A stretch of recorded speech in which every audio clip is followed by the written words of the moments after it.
Swayam Prabha. Digital India. Educated India.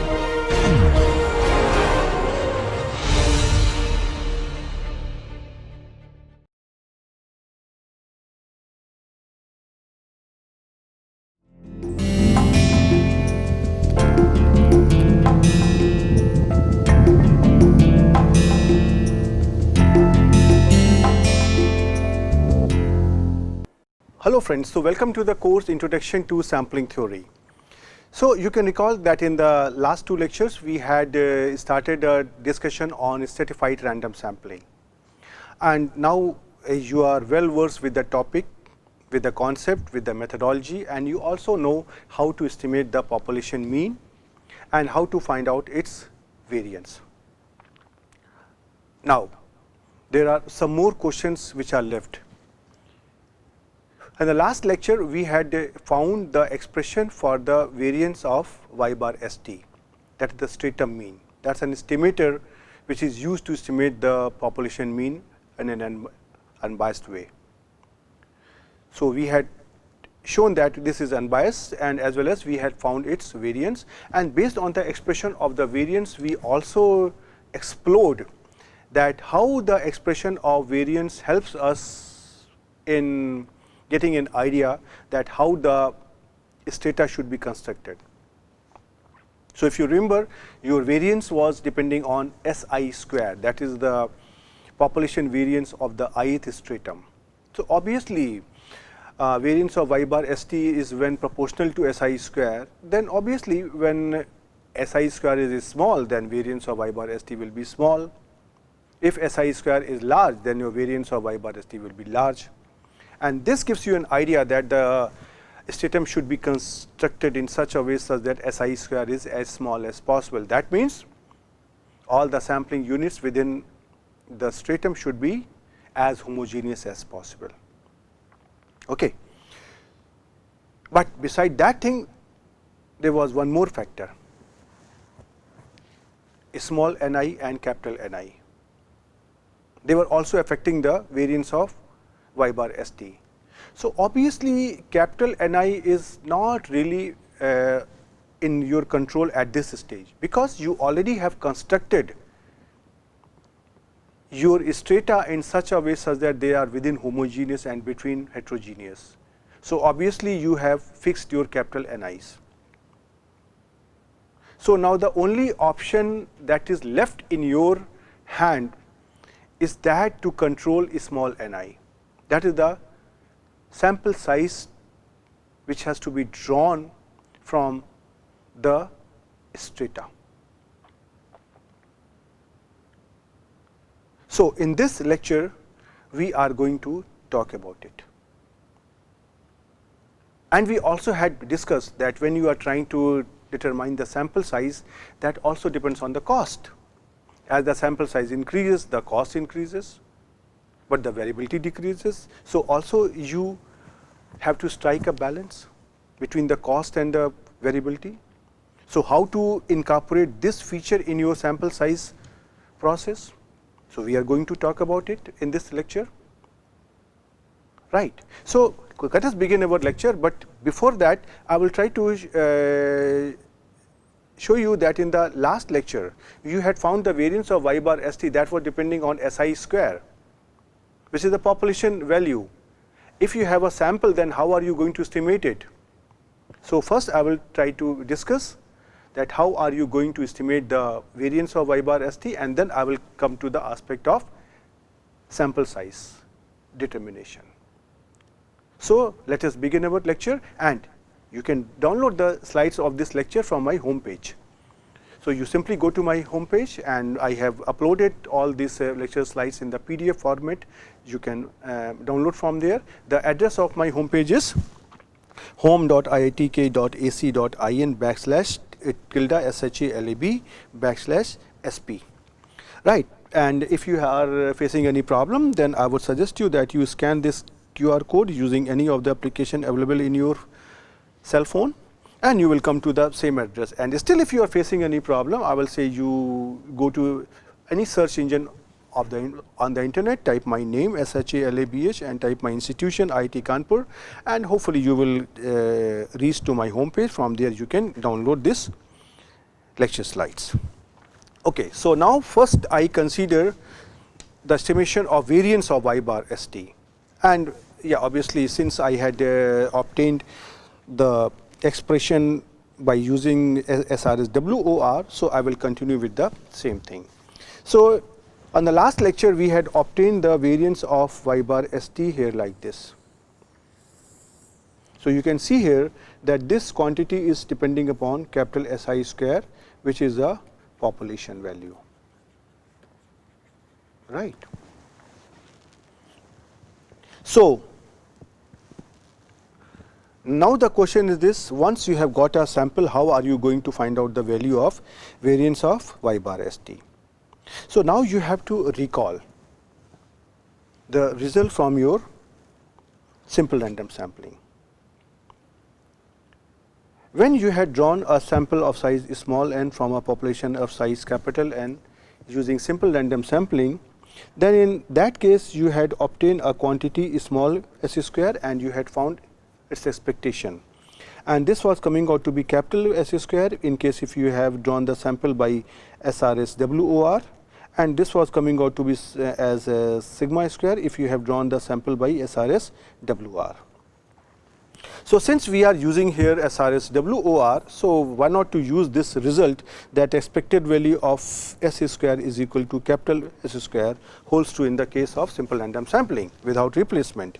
So now you are trying to draw a sample of size Ni from a population of size capital Ni, which is your ith stratum, by SRS WOR. So the relation which you have written here, that expected value of S square is equal to capital S square, will be transformed to expected value of small si square is equal to capital Si square, and this will remain valid for all the strata 1 to k.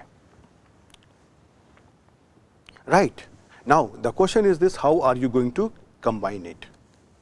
So since the sample have been drawn by SRS WOR, so we know that expected value of small si square is equal to capital Si square, where small si square is given by this thing. This is simply the sample variance of the observation in the ith sample, right. Earlier you had defined it as say 1 over n minus 1 summation yi minus y bar whole square, I goes from 1 to n. So now this definition has to be changed so that you can define it for each and every stratum. So now if you want to find an estimator of variance of y bar st, what you have to do? You simply have to replace this y bar, this expression Si square in the variance of y bar st by its unbiased estimator.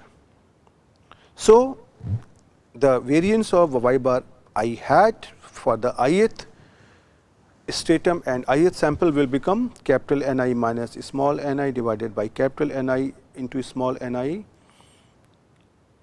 times small Si square, and this is going to be an unbiased estimator. So now I can use this thing. So variance of y bar st, now I try to find out its estimator by, and this is indicated by this hat. So that will become summation. So this will become I goes from 1 to k Wi square and estimator of variance of y bar I. And now you try to substitute this expression of estimate of variance of y bar I, which you have obtained here. So I try to substitute it here and I get the expression for estimating the variance of y bar st under SRS WOR. And in case if you want to find out the standard error, you simply have to take the positive square root of this variance. Would like to show you that instead of using the SRS WOR, if you try to use SRS WR, that means you try to draw the sample from the stratum using simple random sampling with the replacement, then how are you going to handle this situation?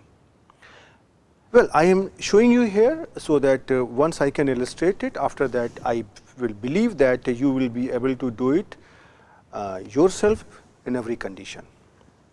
So, I just want to show you that how are you going to modify your algebra, how are you going to conclude in the proper way. Right. So, in case when the sample from the ith stratum, which is of size capital Ni, are drawn by SRS WR and the sample size is small ni, then what will happen to the sample mean? That is my first question to you. Obviously, you know that expected value of y bar I, which is the sample mean of the units in the ith sample, they will be still be an unbiased estimator of the ith stratum mean capital Y bar I. And in case if you try to find out the variance of Y bar I, that will become simply Ni minus 1 upon capital Ni into small ni capital Si square.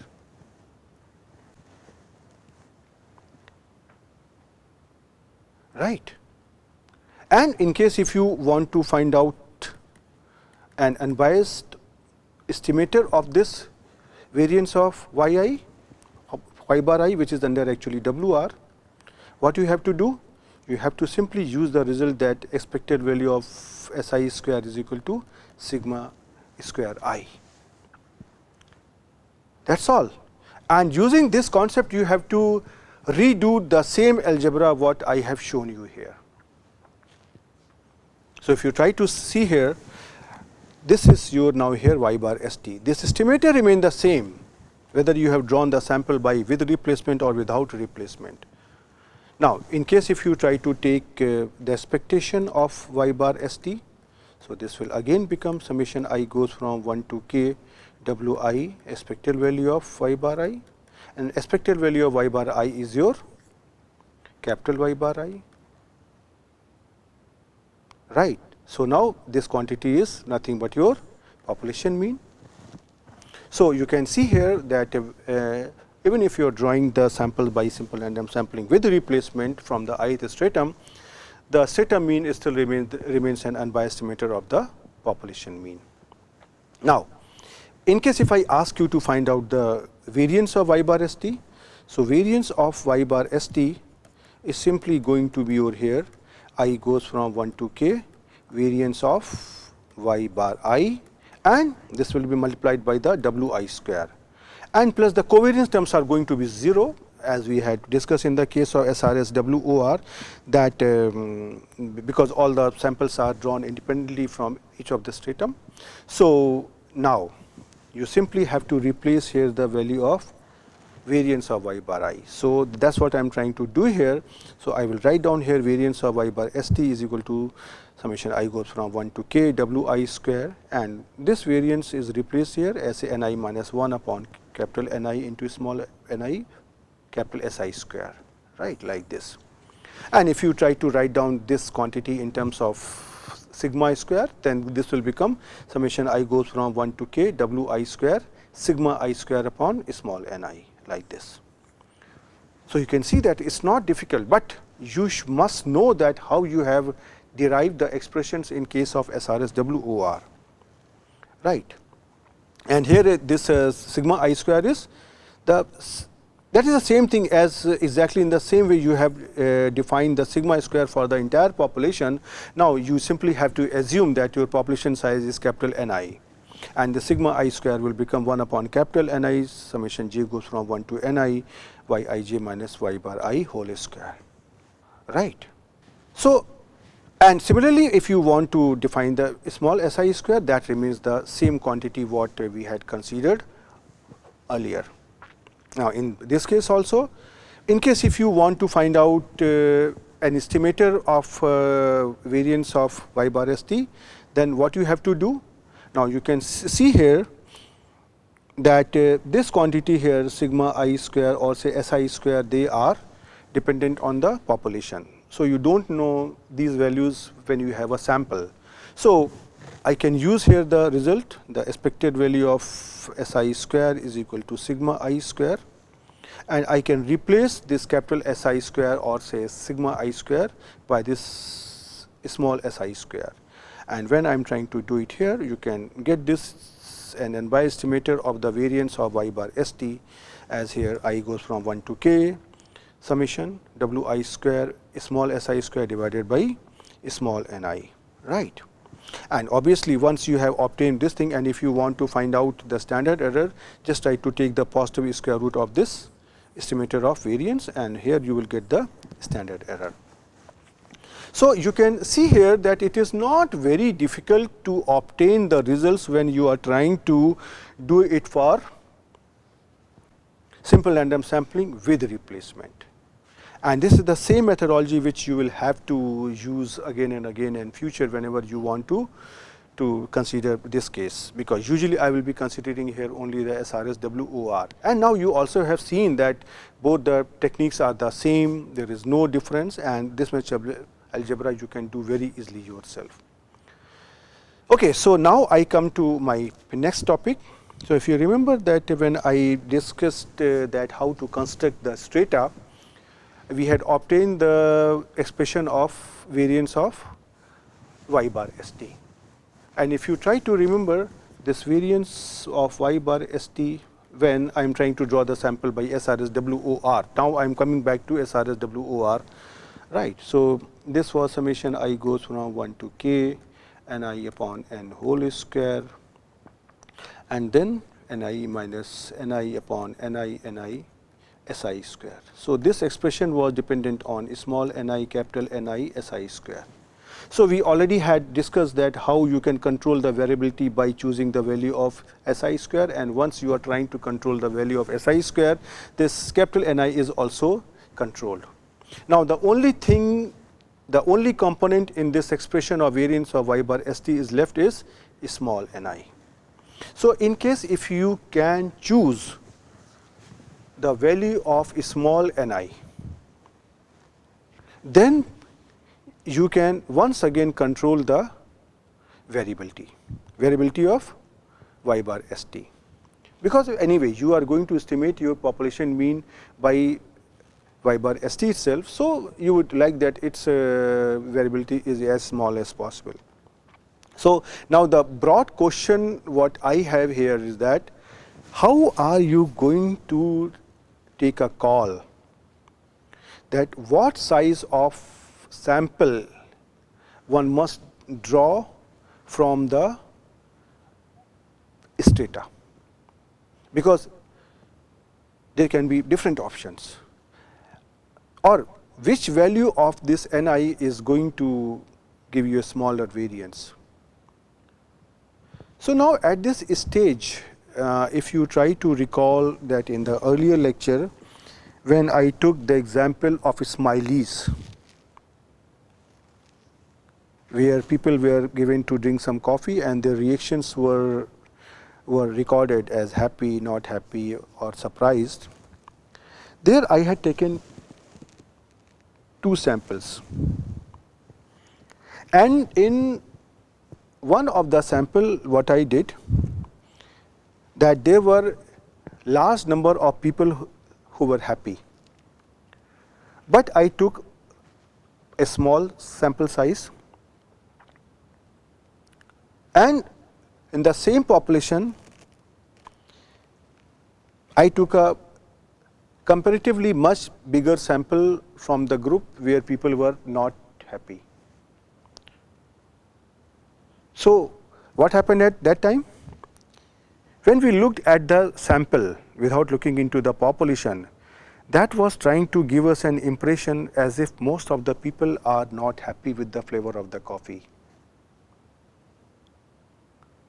At that time I had explained you that in stratified sampling it is very important that you have to create the strata intelligently, you have to choose the sample or sample sizes from various strata in a logical way.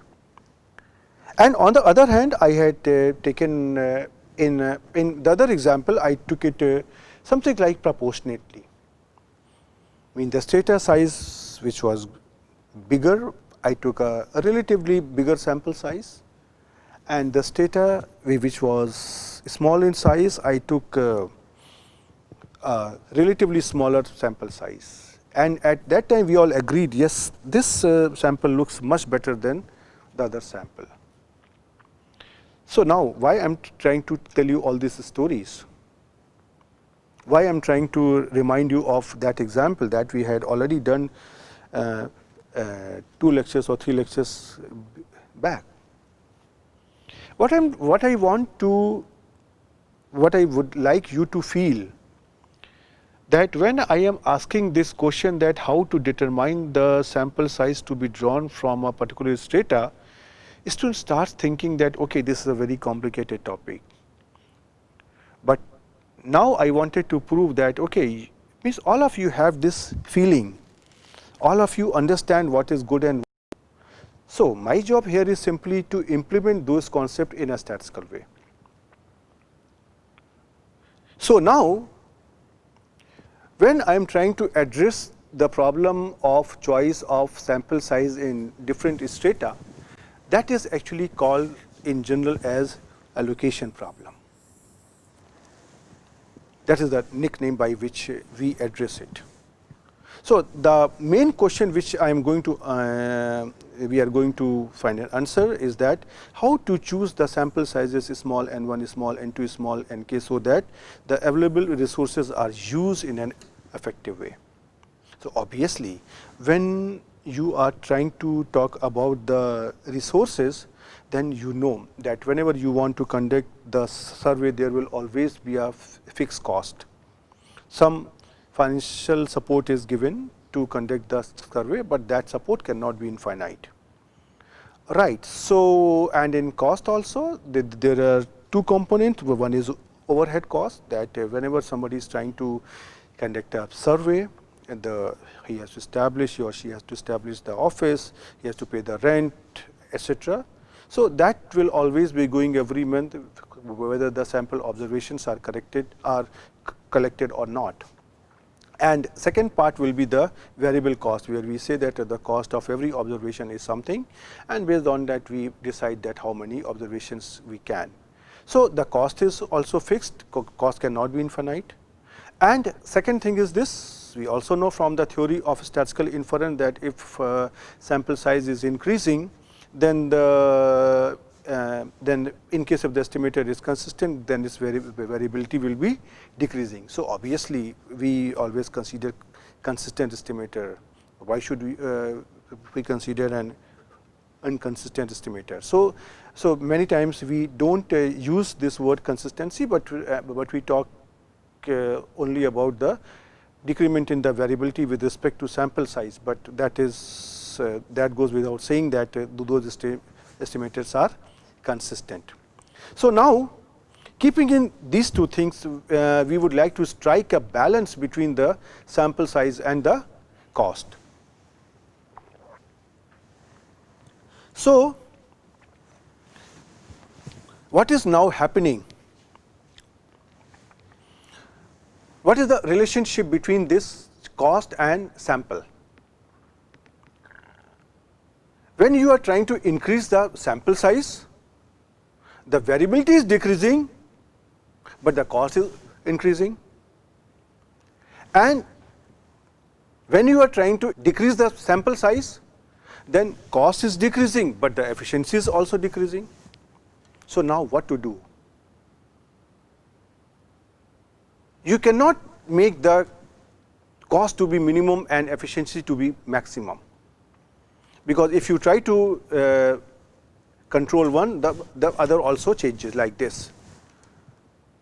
So we have only one option, that we try to fix one thing and then we try to vary other thing. So based on that, I have 2 options. Means I can fix my cost and then I can try to minimize the variability. Or second option is that I try to fix the variability and then I try to minimize the cost. And based on these 2 aspects, we can find out the optimum sample size. Right. So now I take up this issue and I try to show you what are the different ways for the sample allocation. Okay, so now we are going to consider these two aspects, that minimize the cost of survey for a specified precision and maximize the precision for a given cost. And obviously, as I said, that the sample size cannot be determined by minimizing both the cost and the variability simultaneously, because the cost is directly proportional to the sample size and the variability is inversely proportional to the sample size, right. So, now based on this idea, means if I ask you, suppose I do not tell you anything, and if I ask you that how would you like to think that how should we decide the sample size to be drawn from any stratum? Don't you think that one of the most obvious simple answer comes out to be that you try to take equal number of sampling unit from each of the strata. But you know from your experience, from your common sense, that it is not really going to give you a good sample, good representative sample, because that will happen if all the stratum sizes are nearly the same. But in case if the stratum sizes are differing, and that is what actually in real life will happen, in that case this process may not give you a good sample. In that case, what you would like to do? A smaller stratum size is smaller sample, bigger stratum size, bigger is sample. You see, I have no problem in taking the sample of any size, but I want to make it representative, and that is the reason I am talking of this equal allocation and proportional allocation, right. Beside these things, there can be one more concept, that since you are saying that every strata has a different variability, capital SI square, and these strata have been constructed in such a way such that they are within homogeneous, but between they are as heterogeneous as possible. So, the values of SI square are expected to vary a lot among the stratum.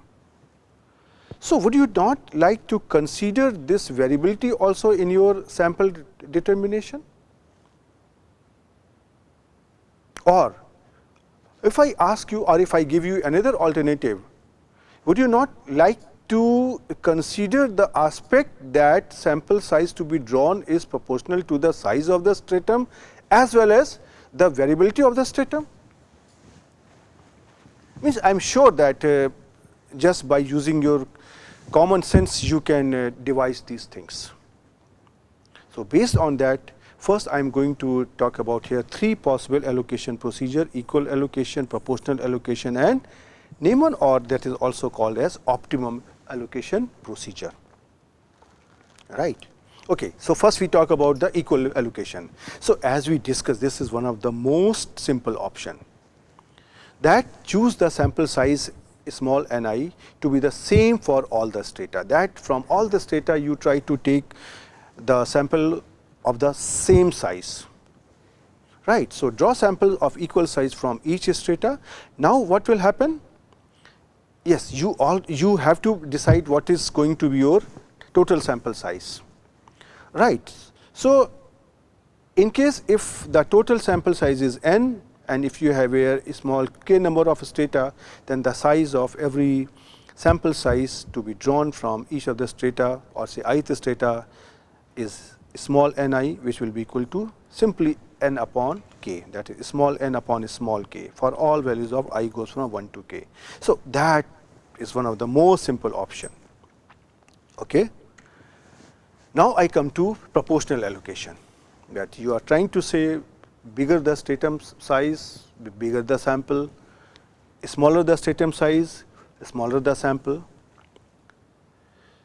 So, now in this case what we try to do for a fixed k, means obviously we already have fixed the number of strata. Now, I have to select this small n such that it is proportional to the stratum size capital Ni. So, this small ni will be proportional to capital Ni. Now, let us try to solve this simple equation. So, now I can write down that small ni is equal to some constant, say small delta times capital Ni, where this delta is the constant of proportionality. Now, once I have written small ni is equal to delta times ni, I try to take summation on both the sides from I goes from 1 to k. So, once I try to do it, then this summation is n1 plus n2 plus nk, which is nothing but your small n sample size, and delta is a constant. So, this summation I goes from 1 to k, capital Ni will simply become here capital N. So, this expression becomes here delta times capital N. From there I can obtain the value of delta as small n upon capital N, right. That is simply the sampling fraction for the entire population with respect to the entire population. And now I can just substitute this value of delta here, right. So, now I can write down here Ni is equal to delta times, which is n upon capital N times capital Ni, right. So, you know that what is the sample size that you can afford, you can have. So, that is fixed, population size is known to us, and now you try to, and then you already have constructed the strata. So, you know the values of capital N1, N2, Nk.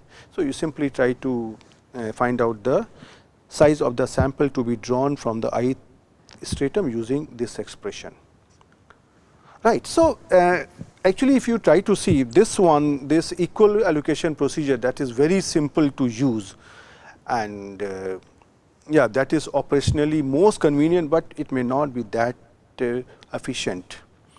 So, but this proportional allocations gives you a much better result, and operationally also it is not very difficult, right. Now, I come to another aspect. You are trying to say that your small ni is to be determined which is proportional to capital Ni, means a smaller stratum, a smaller sample size, bigger stratum, bigger sample size. But as we just discussed, do not you think that this small ni should also be proportional to capital Si? Capital Si is the standard deviation of the sampling units in the ith strata. So, now you want to fulfill both the things. So, one option is this, I can write down that this Ni is proportional to capital Ni into capital Si, right. So, this is what we try to do here, and we consider small ni is proportional to capital Ni Si, and so obviously I can write down here this Ni is equal to some constant, say delta star times Ni Si. So, that is what I am writing here, right. And then I try to take the summation I goes from 1 to k on both the sides. So, that is what I am doing it here. So, you can see here this term summation I goes from 1 to k Ni, that will become simply here the total sample size small n, and the expression on the right hand side will become say delta star, which is the constant of proportionality, times summation I goes from 1 to k capital Ni capital Si. So, from here we can obtain the value of delta star like this, small n upon summation I goes from 1 to k capital Ni Si, and now I can substitute this value of delta star over here, right. So, once I try to substitute it here, then I will get here the value of small ni as n times capital Ni upon Ni Si upon summation I goes from 1 to k capital Ni Si, right. So, this approach of sample allocation is called as optimum allocation or Neyman allocation, right. But here there is one constraint. The constraint here is that if you want to know this small ni from this expression, then you must also know capital Si. So, that is a point which poses a operational challenge in many data application. But anyway, at this moment we are talking of the concept. So, this is the concept, and yeah, means if you want to know Si, as we discussed earlier, it is possible to know from some past experience, from some similar kind of studies, or you can also use sometime bootstrapping. So, at least you are not you will not be in a position where you cannot do something, you will find something, at least something is better than nothing. Okay. Or even you can conduct a pilot survey, and then you can use the estimated values of Si from those say experiments at this place, assuming them as if they are known to us, right. So, these are the limitations of the optimum allocation that I just discussed, that the knowledge of capital Si is needed. Beside this thing, there is one more problem, that if you are trying to deal with more than two characteristics, then how to do this Neyman allocation or optimum allocation is a little bit difficult and tricky affair. Because if there are more than one characteristic, then that may lead to some conflicting allocation, right, whether this unit should belong to stratum number I or stratum number j, that will be a little bit difficult to decide.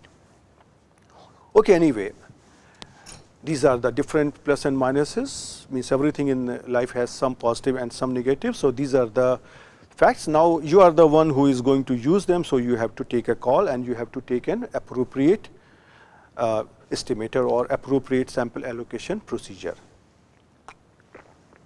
Now, I take up the next issue where I am trying to find out determine the sample size based on the cost of the survey and variability. So, when we are trying to introduce the cost function in the context of a sample survey, then a simple choice of the cost function is given by C is equal to C0 plus summation I goes from 1 to k Ci and I. Now, if you try to see the construct of this cost function, this is quite convincing. Whenever you want to conduct a survey, there will be some cost which are the fixed costs. For example, setting up the office, training people, paying the bills for electricity, water, etc. So, this is called as overhead cost, and this is indicated by here by C0. So, this cost has to be paid every month. Either you are collecting the observation or not, it does not affect it. Then after this, means every sampling unit involves some cost. So, suppose Ci is the cost per unit in the ith stratum. So, the total cost to obtain all the units in the sample will become summation I goes from 1 to k Ci and I, and this is what I have written here, that the total cost C is the sum of overhead cost plus the total cost of obtaining the sampling units within the sample. Now, I tried to do the statistical analysis to obtain such sample size, but before I start, I would like to give you an advice. Now, in order to obtain such sample sizes, I am going to demonstrate here some algebra. This algebra is not difficult, but definitely there are steps which you have to do. So, I have given you here all the steps, and I will explain you how they have been obtained, but definitely I would request you that you try to obtain these steps yourself using your own pen, own paper, own hand.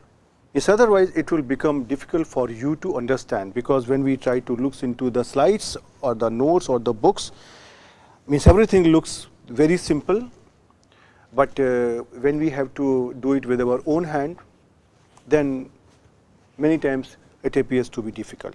Okay. So now my objective is that I would like to find out the value of small ni under this cost function.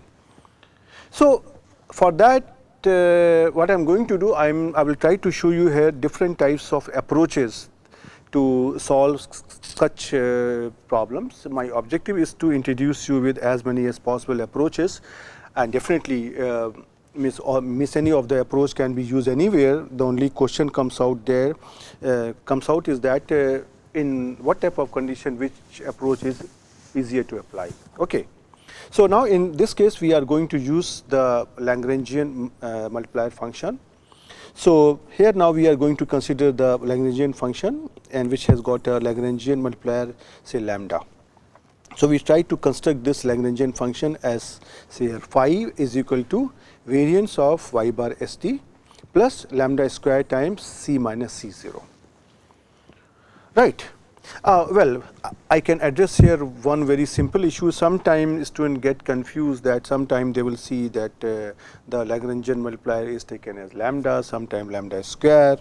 So actually this is only a mathematical convenience. You will see after a couple of steps that if you try to take here lambda square, then the algebra will become more simpler. Otherwise, even if you take here lambda, it is not going to create any problem. Right. So don't get bothered about these things. So now I write down this Lagrangian function, and I try to write down here variance of y bar st. Yeah, obviously, as I said, we are going to consider the SRS WOR.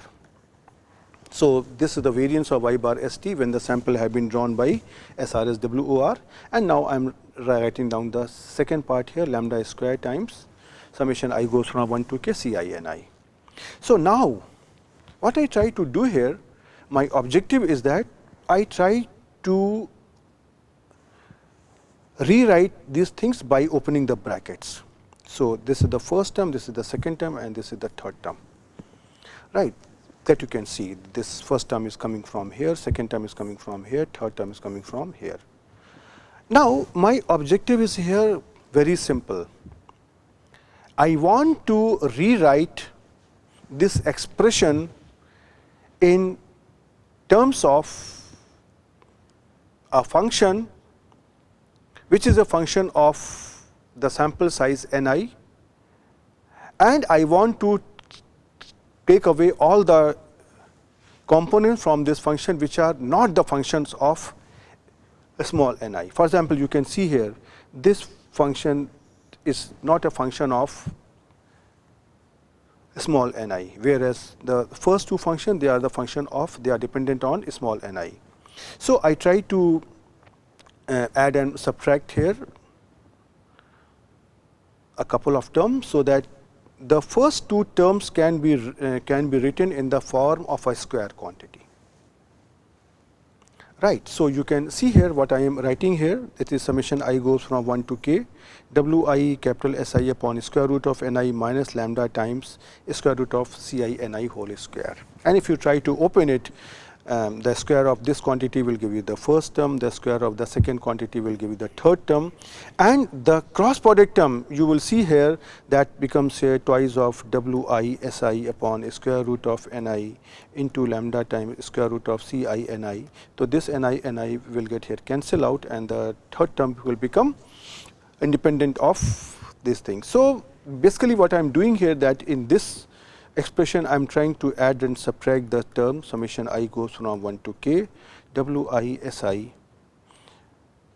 into lambda times square root of Ci, and then I have multiplied and divided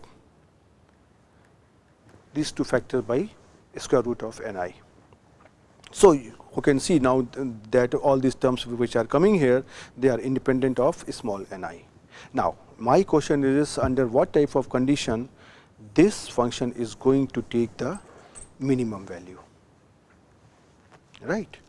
So obviously you can see here that this is the square quantity.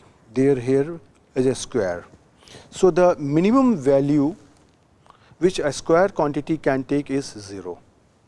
So, I simply have to substitute this function equal to 0, and this second term will not affect it, because this is not depending on small n(i). Okay. So, now I can say that this phi is minimum, that is this Lagrangian function is minimum when this quantity inside the squared bracket is 0, that is Wi capital Si upon square root of ni is equal to lambda times square root of Ci ni for all I. And from here I can obtain the value of small ni here like this. But I have obtained here ni, but my problem is this, that it is depending on lambda, which is an unknown factor for us, that is the Lagrangian multiplier. So, now how to determine lambda? Once I can find out this lambda, I can substitute this value over here, and then I will get the optimum sample size. So, now in order to find out the value of lambda, I try to use the two options. First option is this, that we will try to minimize the variability for a fixed cost, and second option is this, we will try to minimize the cost for a given variability. For example, somebody can say that, okay, I would like to have a sample size in which the variability should not be more than this or should be equal to this. Or somebody can say that, okay, I would like to have a sample size in which I would not like to spend more than this amount of money. So, we consider here both the cases for one by one, and I will try to show you. So, I try to take the first case where we try to minimize the variability for a fixed cost. So, let C be equal to C0 star be the pre-specified cost which is fixed. That is known to us that we have only this amount of money to spend. So, obviously, this C is now given as, say, a summation I goes from 1 to k Ci ni, right. Well, sometimes people ask me, okay, why you are not writing here the overhead cost. So, in that case I can write down here see here something like I goes from 1 to k Ci ni is equal to some C0 star. So, now once again I can write down here I goes from 1 to k Ci ni is equal to C0 star minus C0. So, C0 star is fixed, overhead cost is also fixed. So, this entire amount is going to be again once again fixed. So, now either I write here C0 or not, that mathematically it will not affect it. So, means if you want, you can assume that this C0 star cost say includes the overhead cost also, but do not get confused over these things, right. So, now what I do, you can see here there is a term here small ni, and here you have obtained the term here this. So, I try to replace this small ni at this place, and I write down here this thing. So, from here I can now solve it and can obtain the value of here lambda like this one. And now I try to substitute this value of lambda in this expression of ni which I had obtained here. So, this is the same expression which I have written here. So, then once you just substitute it, you have the value of small ni. So, that is what I am trying to do here. So, just substitute the value of lambda in this expression, and you can obtain here, you can see this expression, which is the say optimum ni, and I am indicating it by see here ni star. So, now this is the ni star or the optimum ni from the ith sample. But definitely you are going to draw this n1 star, n2 star, nk star from each of the stratum. So, the required sample size to estimate capital Y bar such that the variance is minimum for a given cost C equal to C0 star becomes sum of all such ni stars. I goes from 1 to k ni star. So, now you can see you have obtained this sample size very easily. Now, I try to take the second option, that I try to minimize the cost for a given variability. So, suppose we are asked that, okay, try to find out the sample size such that the variability is equal to V0. It is given to us, it is pre-specified. So, now I would like to find out the sample size such that this variance capital V, what is this capital V that we know? This is the variance of y bar st under SRS WOR. This is given by this expression, and this is equal to here capital V0. Now, I can open this bracket. So, this first term comes over here, and this second term I bring it on the right hand side, because it is not dependent on the small ni. Right. So, this is the second term. Now, once again you can see here there is small ni, and you had obtained here this which I have written here once again because for the sake of convenience. So, I try to substitute here this ni at this place. So, now this ni, when I try to write down here, this involves here now lambda. So, now using this expression, this equation, I can obtain the value of here lambda like this one. Lambda is equal to V0 plus summation I goes from 1 to k Wi square Si square divided by capital Ni divided by summation I goes from 1 to k Wi Si square root of Ci. So, now I have obtained the lambda. Once again now substitute this value of lambda over here and can obtain the value of Ni. So, that is what I try to do, and I obtain here the optimum value of Ni, which I am indicating here as a Ni tilde. Right. So, now this is the sample size which is required from the ith strata. So, you are going to draw such small k number of samples, and so the total sample size required to estimate capital Y bar, because that the cost C is minimum for a pre-specified variance V0 is sum of all such sample size. So, you can see here the algebra what I have done, it is very simple, but speaking those expression does not make much sense, and I have explained you how they have been obtained. I have given you the basic concept and all the steps, but unless and until you do it with your own hand, it will be difficult for you to understand them. Right. Now, I try to take up another very simple issue, that I would like to find out the sample size under proportional allocation for fixed cost and fixed variance. So, up to now you have not considered any given allocation like Neyman allocation, optimum allocation, but now I am saying that I am going to do it for proportional allocation. So, I try to take here the first case, that the cost C equal to C0 is fixed. So, then obviously now C0 becomes summation I goes from 1 to k Ci Ni. Now, under proportional allocation, you can recall that you had obtained the sample size Ni to be small n upon capital N into capital Ni, which I can write down here as a n into Wi, where right this Wi is say capital Ni upon capital N. So, now I try to substitute this value of Ni over here.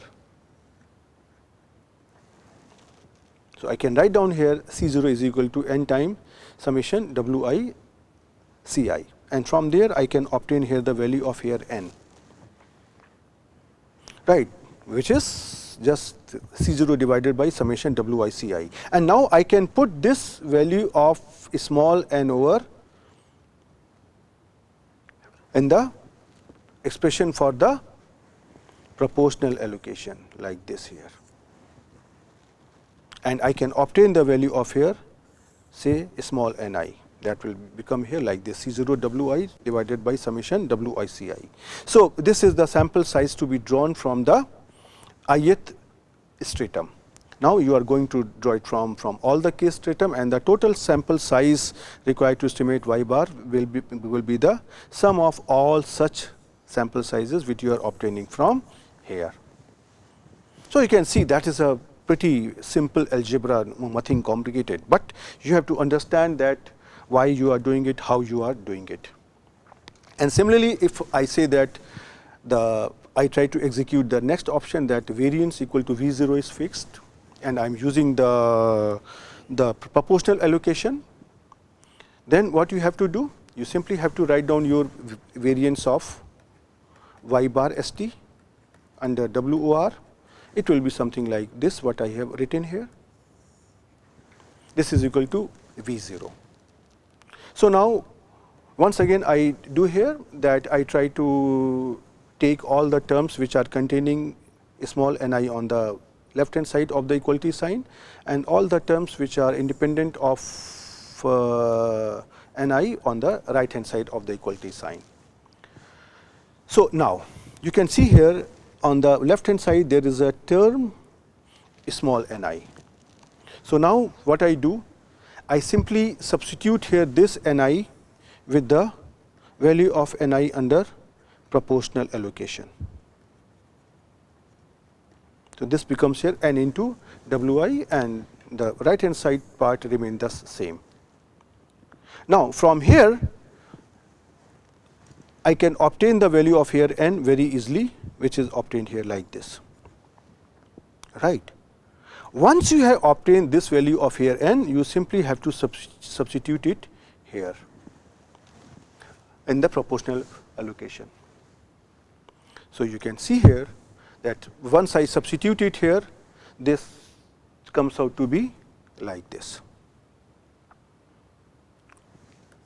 right. So this is the sample size when the variance is fixed and you have used the proportional allocation. Similarly, if you want to use any other type of allocation, you can follow the same methodology.